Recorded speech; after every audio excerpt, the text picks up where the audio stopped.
A cairn is built and the Australian flag is raised. It's a stamp from Antarctica, actually the Australian Antarctic Territory. The right half of the stamp has a map of Antarctica and Australia with the territory shaded in dark blue. We see three men planting the Australian flag on the left, and the stamp reads Australian Antarctic Territory with the face value of 2 shillings. The stamp I pulled from the box is used with cancellation bars. It measures 47 by 28 millimeters, and the currency was the old Australian pound when the stamp was issued back in 1957. Now, I've already made an episode about Antarctic explorers back in season 1, but this is going to be different. This is about Antarctic territories, and I have several of these stamps that I had acquired as a young collector, purchasing kiloware and swapping with friends. But I never really asked what they're all about. Antarctic territories, and now that I've read up about them, I realize that stamps are yet again playing an important role in history and political geography. They're declaring sovereignty, they're helping to reinforce claims of land, and make for fascinating items to collect and study. So let's talk about who owns Antarctica. Nobody owns Antarctica, but there are several claims to it. There's also a treaty that states that none of the claims are legitimate or illegitimate, so it gets a bit confusing. Now, the stamp I pulled is from the Australian Antarctic Territory. It is the largest of the claims. There is a French Antarctic Territory, one claimed by Norway. New Zealand has a claim known as the Ross Dependency, and then Britain, Argentina, and Chile all have overlapping claims. So what's the point of owning a piece of this frozen continent? The obvious reason is access to resources. Coal or oil reserves along with minerals or precious metals could be discovered here one day. Another reason is, of course, military purposes. This could be a vantage point for placing weapons or surveillance equipment. But the continent is currently being used for scientific research. Because of this pristine environment that's relatively untouched, scientists can learn a lot about the Earth's history and where it's headed into the future. The ozone hole was discovered here back in the 1980s, and layers of ice contain valuable information about the climate or the air quality going back thousands of years. And that's just a couple of examples. Now, back to stamps. By the early 1900s, the explorers of the Antarctic were racing to get to the South Pole, and already back then there was a postal presence. The explorers could hold the title of postmaster and postmark letters with special cancellations bearing the names of the expeditions or the newly named lands of the Antarctic. Captain Robert Scott had the New Zealand halfpenny Edward VII and penny Dominion stamps, which were overprinted Victoria Land, which is located on the western side of the Ross Sea. Unfortunately, this was during the ill-fated Terra Nova expedition in which Robert Scott and his men all perished on their return from the pole. The stamps were definitely making a statement though, saying that this is the name of the land and we're here. The United States did something similar in 1933 by issuing a stamp for the Little America base during Richard Byrd's second expedition to the Antarctic. This stamp was designed with the help of FDR. It was actually FDR's idea that philatelists would really like a souvenir from the Antarctic, and therefore a post office was established at the Little America base. Around 240,000 covers were stamped with a special postmark and sent to collectors from this post office. And even though the stamp was only worth 3 cents, apparently you had to pay an additional 50-cent surcharge in order to get one. That 50 cents went towards funding this expedition. And it certainly did not discourage philatelists from going ahead and purchasing them. It actually probably encouraged them, since now philatelists are part of this Antarctic endeavor. The stamps could only be used on mail leaving Little America and could not be used within the US. I actually managed to get a hold of a few of these covers, and you can see the postmark for 1934. This was sent from Little America, Antarctica. And what's interesting about these covers is that you can see that they were clearly having difficulty with transportation. There's a note on a couple of them saying that the letter has been delayed for 1 year due to these difficulties. And even when I flip the cover over, we can see that this arrived the following year in March. That's a long time to wait for a piece of mail. So in regard to the territories, in 1939, Norway declared its territory, which alarmed some of the other interested countries. So in 1940, there was a Chilean decree that basically declared Chile's ownership of a slice of Antarctica. In 1944, what would eventually become the British Antarctic Territory had its first stamps issued. This was done through the Falkland Islands, claiming that the South Georgia Islands, South Orkney Islands, and South Shetland Islands, along with the region of the Antarctic Peninsula referred to as Graham Land, were dependencies. Overprinted Falkland Island stamps were issued asserting that these were dependencies of the British territory of the Falkland Islands. In 1947, Argentina asserted its claim of an Antarctic region and has issued stamps in Argentina displaying this. In 1948, the French overprinted Madagascan stamps, claiming that the French Antarctic regions were dependencies of French Madagascar.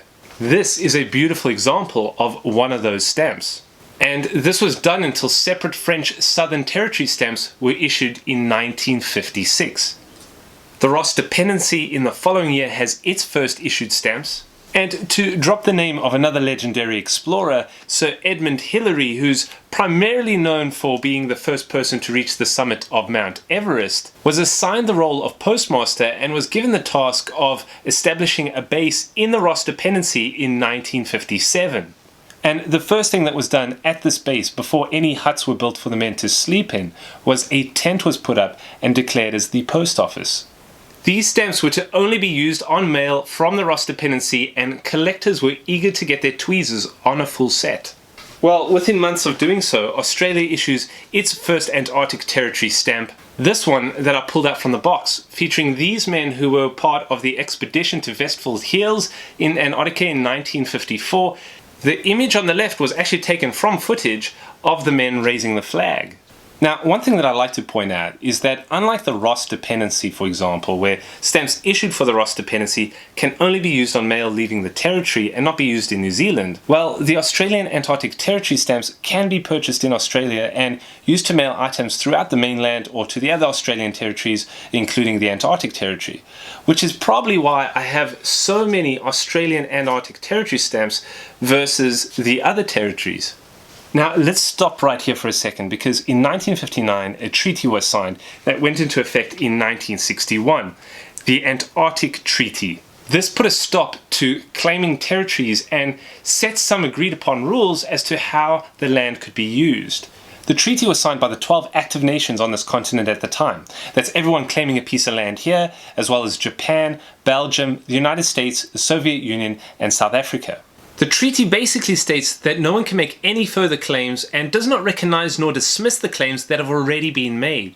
Also, the treaty makes it very clear that no military action can take place or any military bases established. Also, no use of nuclear weapons for testing or even disposing of nuclear waste. And that the continent should only be used for scientific collaboration in which there is a free sharing of research and learnings amongst the countries.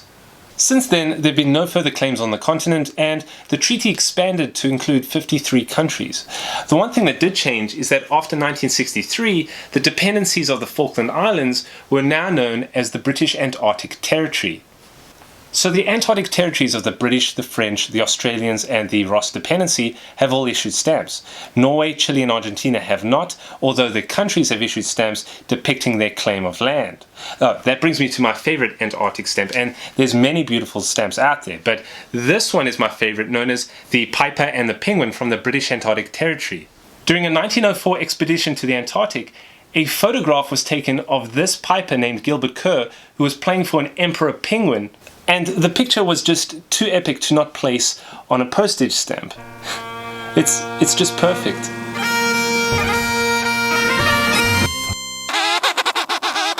So all this talk about claiming land and who owns what really brings up a fascinating discussion, because Antarctica is unique. It's very different from the other continents. There's no native population, there's no occupying nation. It's very difficult to live down here, but everybody wants a slice. So claims have been based on exploration, who saw or landed on what first, as well as geographic proximity, who is closer to what. This map doesn't do a good job of illustrating that, but I think I have a globe. Okay, just bear with me while I quickly blow this up.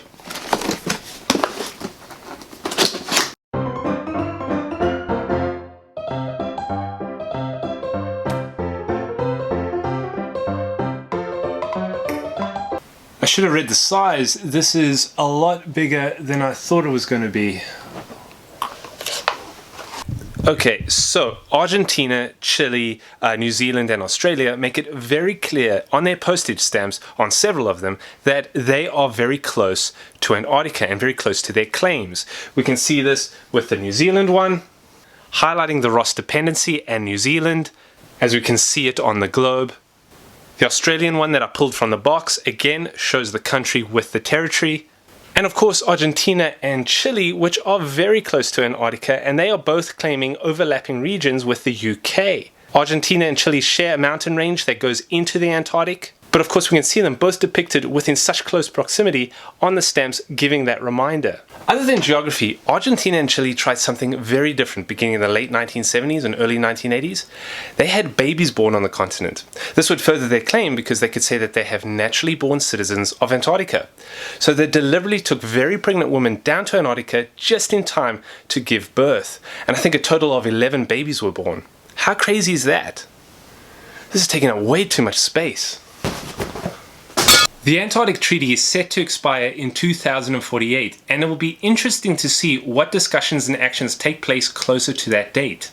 Today there is a much larger presence in Antarctica from so many more countries.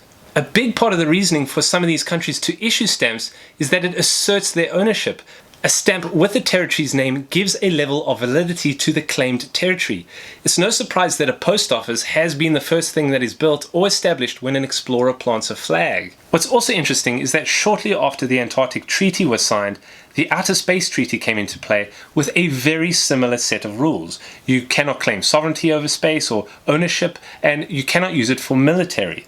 So when the US astronauts landed on the moon and planted a flag, it was made very clear by NASA that this was not to be considered as ownership or claim to the moon. But it's just a flag. I'd be more concerned if they put a post office or cancelled the stamp on the moon. Wait a minute. What could be a better place to cancel the stamp? I recently received this excellent postcard from the British Antarctic Territory. They have a post office in Port Lockroy, which is over here. And as was written on my postcard from the Port Lockroy team, this is claimed to be the southernmost working post office in the world. Amazing! This base was established as part of a secret mission called Operation Tabarin in 1944 during the World War. The idea was to establish a permanent residence on the territory to further the British claim. Since then, the base has been restored by the UK Antarctic Heritage Trust, the UKAHT, and they're an organisation that has been preserving and promoting British Antarctic heritage. Thank you to the Port Lockroy team for sending me this. Note the British Antarctic Territory stamp with Gen 2 penguins. The Gen 2 penguins are a common sight at Port Lockroy. Also note the wonderful postmark and additional hand stamp. This is something that I'll definitely treasure, and it's something that you can do too. You can visit the Port Lockroy base in Antarctica via cruise ship and visit their penguin post office. Send yourself, your friends, your family a postcard from the southernmost operating post office in the world. I'll leave links to the UKAHT site in the description below to learn more about the work that they do in preserving historic sites such as Port Lockroy, and perhaps maybe one day I will or you will get a chance to go down and visit this little post office at the bottom of the world.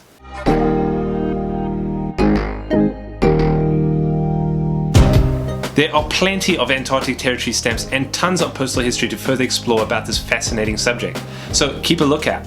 Make sure to subscribe and follow me on social media. Thanks for watching, and I'll see you next time.